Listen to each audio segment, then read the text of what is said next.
अरे क्या कर रही है माँ जी? दिखाई नहीं दे रहा, झाड़ू लगा रही हूँ। अब तू तो लगाने से रही, देख कितनी गंदगी हो रही है। माँ जी आपकी कसम, मैंने अभी झाड़ू लगाई थी। लो सुन लो इस मोटी की बात। इतना खा खा कर तेरा पेट नहीं भरता जो अब अपनी सास की झूठी कसम भी खा रही है। अरे मारेगी क्या मुझे? लगता है मुझे खा के ही तेरे पेट की आग बुझेगी। सासू माँ अब फिर से शुरू हो गई। अरे तो तू कहाँ रुकती है? बताओ, आज तो मेरी झूठी कसम खा ली। झूठी कसम नहीं खाई है मैंने, सच में झाड़ू लगाई थी मैंने। अब इतने सारे बच्चे आए हैं तो उन्होंने ही गंदा कर दिया होगा। आहा, अब अपने झूठ को छुपाने के लिए बच्चों पर इल्जाम डाल रही है। हे भगवान, मेरी किस्मत क्या सोचकर लिखी थी तूने। अब तो मेरी पायल से ही कुछ उम्मीद है। हाँ, जो बहू आपके पास है, आपकी सेवा कर रही है, उसे छोड़कर जो बहू अभी तक आई नहीं, आपको उस पर लाड आ रहा है। और जो मैंने इतने साल आपकी सेवा की, उसका क्या? सेवा? दिख रहा है। जरा अपनी सेहत देख और मेरी देह देख। जितनी तू फूलती जा रही है ना, उतनी मैं सूखती जा रही हूँ।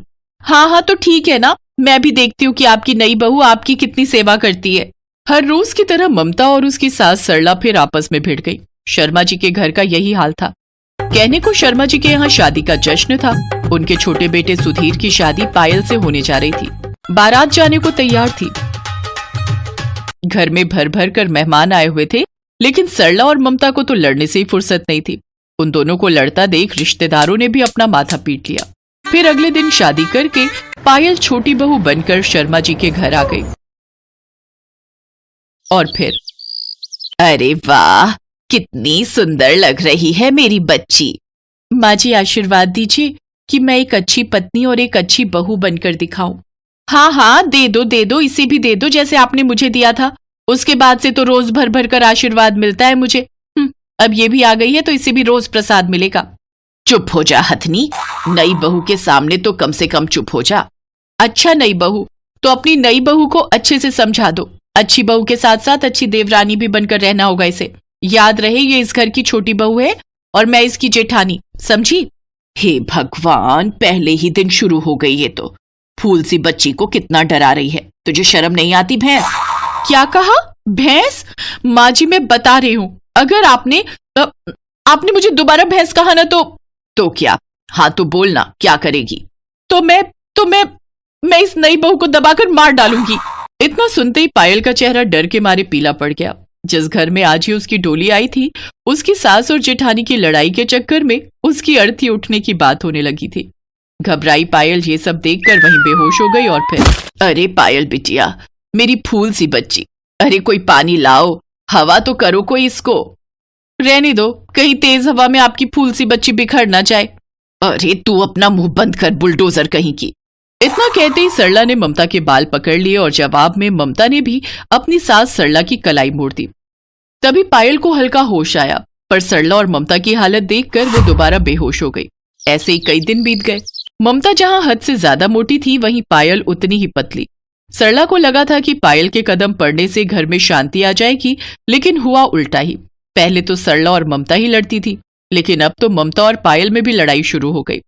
जहां पड़ोसियों के घरों में आरती की आवाज गूंजती थी, वहां शर्मा जी के घर से अलग ही आवाजें सुनाई देती थी। माँ जी देखो, ये मोटी मेरे सारे परोठे खा गई। क्या कहा? मुझे मोटी कहा तूने? तेरी तो, अरे सुखी अपनी औकात में रह, वरना अगर मैंने भी पंखा चला दिया ना तो तेरे मायके वाले ढूंढते रह जाएंगे तुझे। हाँ, पंखे की बोर्ड तक जाने से पहले हाफ तो नहीं जाओगी जेठानी जी? आप कोशिश तो करो, मैं बीच बीच में आपको हौसला देती रहूंगी। हे भगवान, मुझे उठा ले, मुझे एक सेकंड भी नहीं रहना यहाँ। हाँ माँ जी, भगवान आपको और मुझे तो उठा ही लेंगे, पर इन्हें नहीं उठा पाएंगे। भगवान को क्रेन लानी पड़ेगी। बहुत हो गया, आज तेरा खून पी लूंगी मैं। देख लो माँ जी, फिर खाने पीने की बात कर रही है ये। अरे मैं कहती हूँ चुप हो जाओ तुम दोनों। अब बस बहुत हो गया, मैं जा रही हूँ। काशी जाकर बाबा के पास रहूंगी। तुम दोनों जूझो आपस में। बुरी तरह से चिढ़ी हुई सरला ने अपना सामान पैक किया और काशी के लिए निकल गई। काशी पहुंचकर सरला ने बाबा के सामने हाथ जोड़े और रोने लगी। हे भोले भंडारी, मेरे घर में थोड़ी शांति दे दे या मुझे अभी के अभी उठा ले। सरला बाबा के सामने नतमस्तक होकर रोने लगी, लेकिन भगवान ने तो कुछ और ही सोच रखा था। सरला काशी में थी तो उधर उसके घर में भूचाल आ गया। घर काफी पुराना था तो उसकी छत पर लगी लकड़ी की बीम में दीमक लग गई थी। कमजोर बीम टूट कर गिरने लगी। जिस वक्त वो बीम गिर रही थी, दोनों बहुएं वहीं अपना अपना काम कर रही थीं। तभी अचानक कुछ सोचकर ममता पायल के ऊपर कूद पड़ी और बीम की चोट अपनी पीठ पर सह ली और फिर मर गई रे। आहा। जो कुछ हुआ उसे समझने में पायल को कुछ देर लगी, लेकिन फिर गिरी हुई बीम को देखकर उसे यकीन ही नहीं हुआ कि उसके खून की प्यासी उसकी जेठानी ने उसे बचाने के लिए अपना खून बहा दिया था। अरे भाभी, ये क्या किया आपने? आहा, तू ठीक तो है ना? और फिर ममता बेहोश हो गई। पायल ने किसी तरह ममता को उठाकर साइड किया और पूरी ताकत से उस बीम को भी हटाया और फिर फौरन एम्बुलेंस को बुलाया और ममता को लेकर अस्पताल पहुंची। भगवान की कृपा से ममता को ज्यादा चोट नहीं आई थी। शाम तक पायल उसे सहारा देकर घर ले आई। फिर 3 दिन बाद सरला काशी से वापस लौट आई। जैसे ही वो घर के दरवाजे पर पहुंची तो उसे अपनी आंखों पर भरोसा नहीं हुआ। उसकी दोनों बहुएं सज धज कर उसके इंतजार में खड़ी थी। फिर दोनों ने आगे बढ़कर उसके पैर छुए और फिर, लगता है मैं गलत घर में आ गई, माफ करना बेटा। नहीं माँ, ये आपका ही घर है। हाँ माँ जी, अब सब ठीक है, शांति है। शांति है? लगता है मैं मर गई हूँ। स्वर्ग जैसा लग रहा है ये तो। अरे नहीं माँ जी, आप जिंदा हैं। जब आप यहाँ नहीं थी तो भाभी ने मेरी जान बचाई। मेरे ऊपर वो भारी बीम गिर गई थी। हाँ माँ जी, मैं ना होती तो उस दिन ये चींटी तो मर ही जाती। इस बात पर पायल भी जोर जोर से हंसने लगी। सरला को माजरा पता नहीं था, लेकिन दोनों बहुओं को एक साथ हंसता देखकर वो भी हंसने लगी और भोले बाबा को धन्यवाद देने लगी।